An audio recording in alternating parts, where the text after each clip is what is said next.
Ai.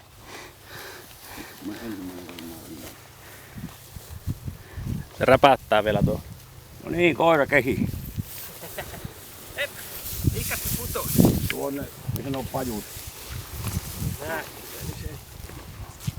Ei se ääni ainakin kuulu. Alapuolella. Siellä, sorsa, siellä. Siellä, sorsa.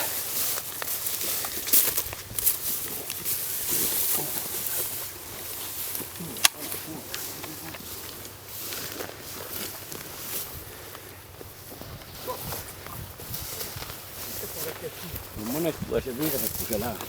Ei parannisi heti ampua. Tässä odottaa, kun se lähtee niin kuin meneen tavallaan. Ja nytkin se niin kuin pomppas. Mä vein jo silloin, niin se meni niin kuin varmaan ylitse, mutta ei se. Tuolla se näkyy tuolla rannalla.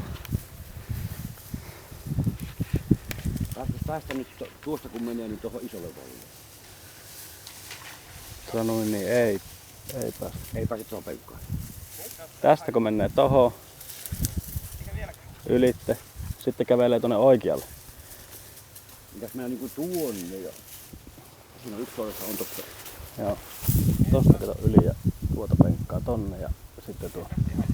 Menin tosta noin yli ja sitten tuota ja. Niin. Ja sitten tostahan menee se silta, mutta se on, mä en tiedä, se on läveä alla jo. Mutta tästähän pääsee tonne ihan lähelle tuota penkkaa. Ota kunnolla kiinni.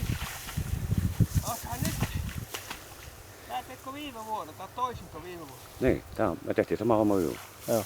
No niin. Syömässä oltiin, niin tohon laski 2 tohon. Se oli niin kuin toinen alue. Mä ampusin siihen yhden sorsan. Se oli pentu ihan toisella. Vittu, kato se rupesi itkeen, kun se ei ikään ollut mennyt kato vettä. Vittu, monta kertaa riitti. Sitten se meni ja se sai sen siivestä kiinni. Hyvä! Eikä tarvinnut kastella itseensä, niinkö?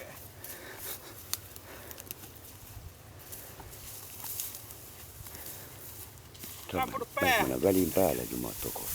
Yeah. Se varmaan suojeli kato Riston vehkeitä siinä. Väli rupesi nouseen polviltaan näin seisoo, niin perkele se hyökkäsi sen. Saako sit päähän sitä? No niin, kiitoksia. Hyppä käsitä. Hyvä. Näin se meidän homma toimii. Pusuu aina vähän.